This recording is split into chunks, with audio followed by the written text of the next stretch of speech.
Alright, so in today's video, I'm going to be teaching you how to play Aruni in Year 7 of Rainbow Six Siege. Alright, so first of all, she has the option between the P10 Roni, Mozzie's SMG, or Dokkaebi's DMR. These are both great weapons, either of which is viable. It just depends on your playstyle. Personally, I like the DMR more because I find them more consistent in terms of getting kills with it. But the P10 Roni is also really not a bad choice either. The range is a little kind of iffy on it, so most people will run extended barrel because of that. But if you run extended barrel, vertical grip, it's easy to control. Muzzle break, vertical grip, easy to control. But if you run angled grip on it, it is a little harder to control. But the recoil is literally straight up and down, so it's really easy to get a hold of. And with angled grip, if you're roaming or playing really aggressively, the P10 Roni is definitely for you. But if you're sitting on site and you're reactivating your gates and you're on your bulletproof cam, stuff like that, stuff that you should be doing, the DMR is going to be your best bet. This thing does 60 damage with 20 bullets, and it's just like insane. That's all I can really say about it. It is really, really good. If you run vertical grip, muzzle brake on it, it's amazing. You could even do angled grip, honestly, if you wanted to. But it has the 1.5, and it has to be like one of the best DMRs in the game, in my opinion. Like, this thing is absolutely crazy. So if you're finding trouble with the P10 Roni, the DMR is just as good. You just gotta have, you know, like a good trigger finger, and you should be fine. And then she has the PRB92, which is Capitão and Cav's pistol. This thing does 42 damage with 15 bullets. It's overall just a really, really well-rounded pistol. So that's really all I have to say about that. I just realized I've been playing with my remote in my hands, so if there's like noises of scratching, that's what that is. Sorry. For the secondary gadgets though, she has the option between barbed wire and a BP. You're always going to want to bring a bulletproof cam. I think that's actually going to be my next video, is just a bulletproof cam guide. But now that it shoots like a sort of a Thatcher EMP, you can deny Flores drones, regular drones, Twitch drones. You can deny any sort of hard breaching. If you shoot it at a player, I'm pretty sure it takes away their sight, just like Thatcher does. Could be wrong on that one. It denies claymores, air jabs, anything of that nature. So bulletproof cameras are really good. You just have to be on them constantly, and the recharge for that EMP is actually really, really fast. And now that bulletproof cameras can move inside of a glass, it does make it a lot easier and more valuable to play that bulletproof camera. Plus the addition of it being able to see and ping through smokes, and your teammates can get on it when they die, and it provides a lot more overall information than barbed wire could ever do.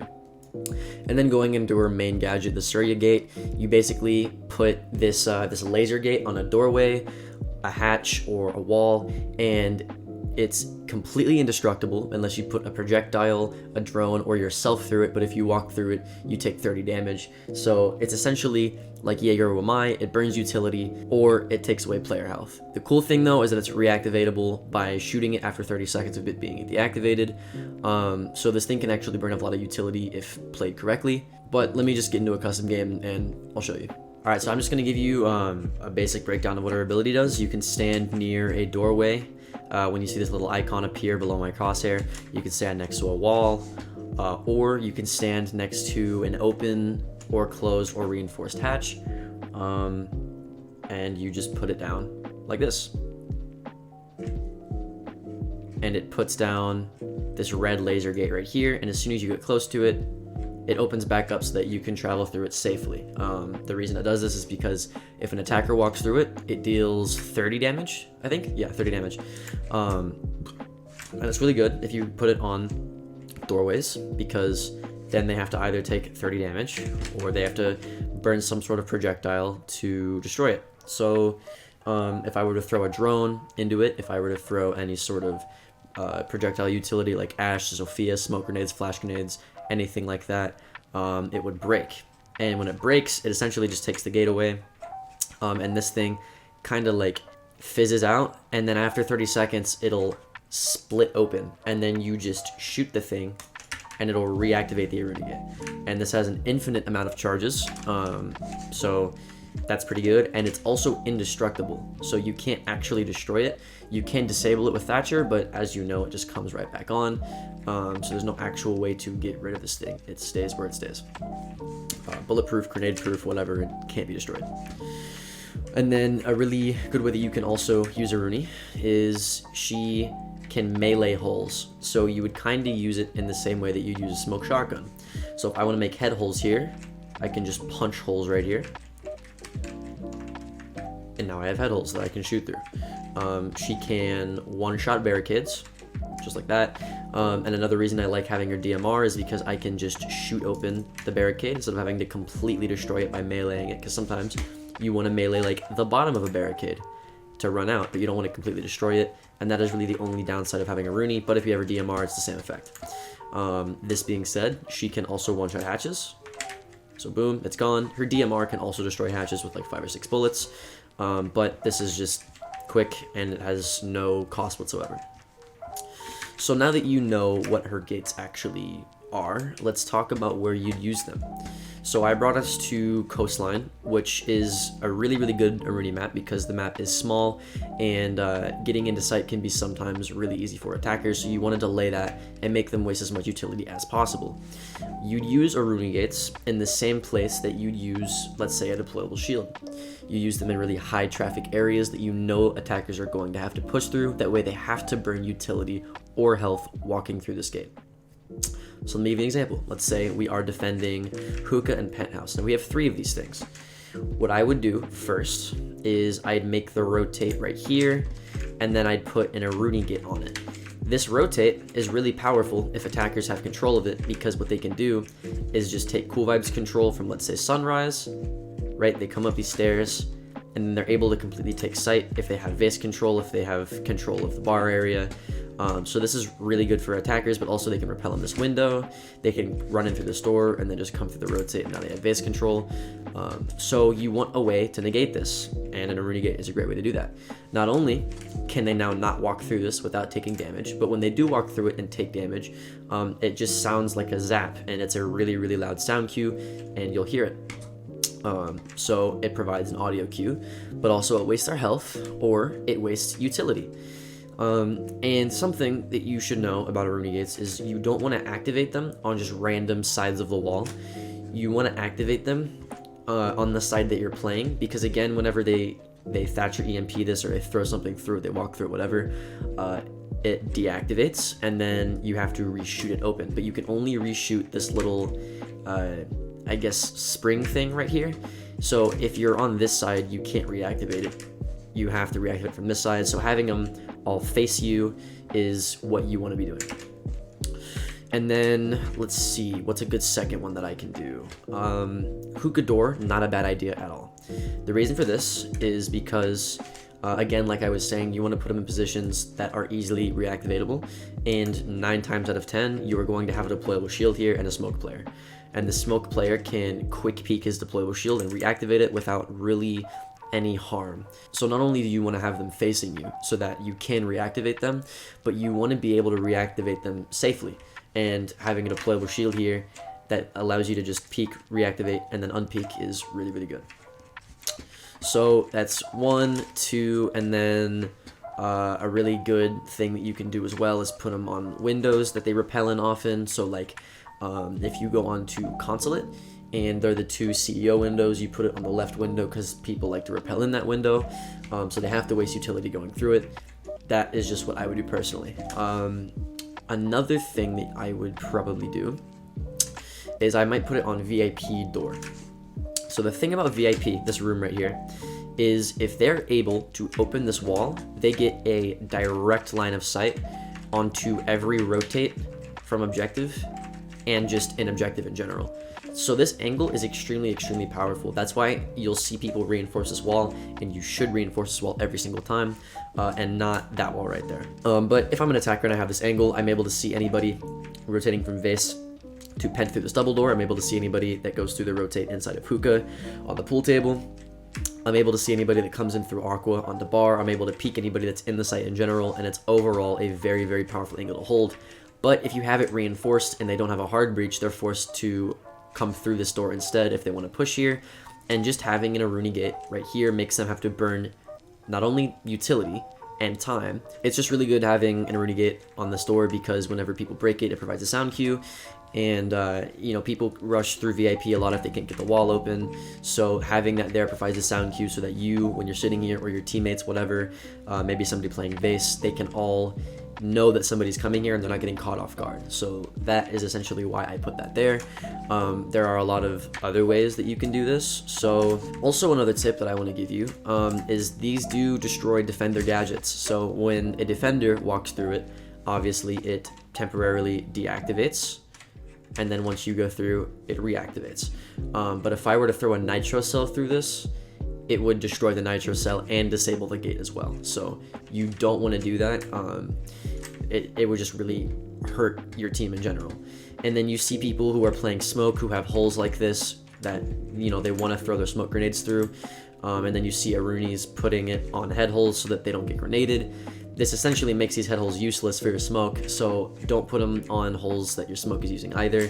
So just, you know, overall be mindful of where you're putting these gates. You don't want them to get in the way of your teammates' nitro cells or impact grenades. So that's pretty much it for that. With Aruni as well, because you have this punch ability, you want to be using it, like I said, like a smoke shotgun. So prep phase would look like you making all of the rotates if you don't have a smoke. And then, you know, once you've made all the rotates for your team, you go in and you make the head holes for your team, you make the foot holes for your team.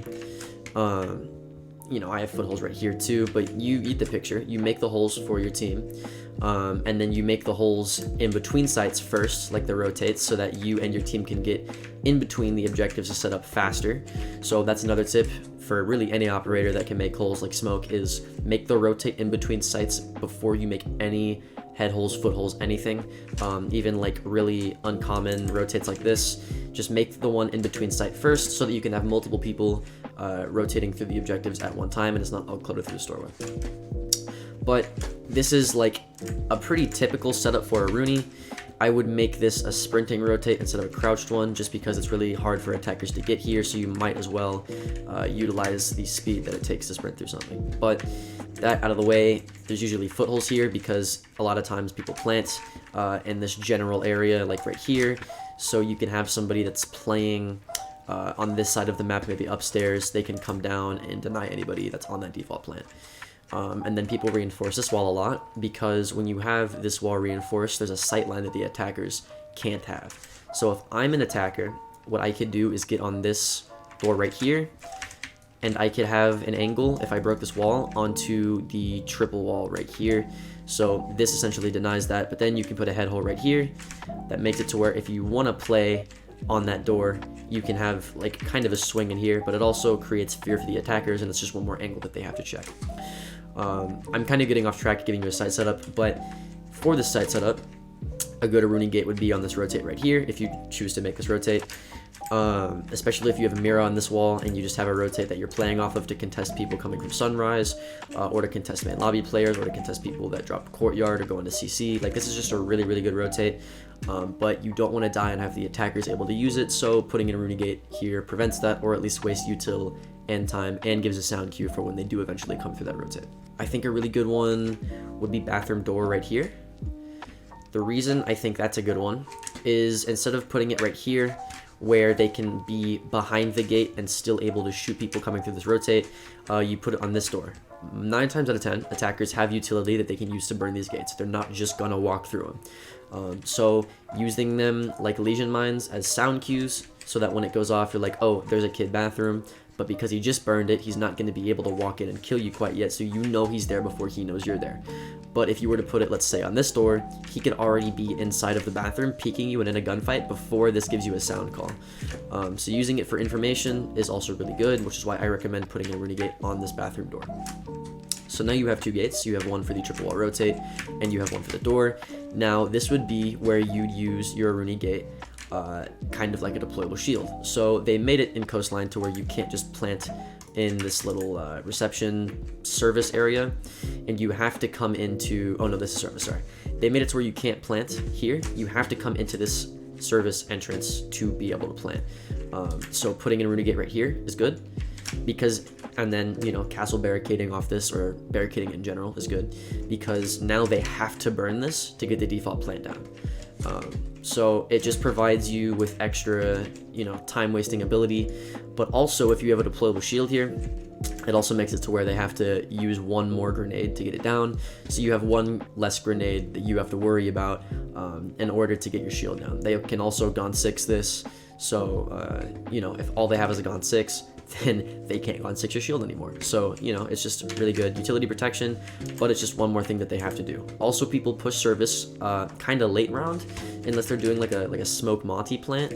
But having one of these late round is extremely powerful because a lot of times their utility's wasted and they might be low health. So I've actually gotten a lot of kills with Aruni gates because I've just played safe and I've played late round. So okay, that's a setup for kitchen. You have one on the rotate, one on the store for a sound call, and then you have one of these as a utility waster. Those are all three of the ways that I can think to use this.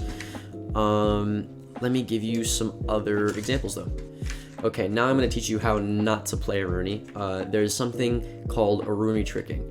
Now, on surface, this sounds really good, but I'm going to show you why it's bad in practicality. So let's say that we have a reinforced wall that I know they're going to try to ace, thermite, Habana, whatever.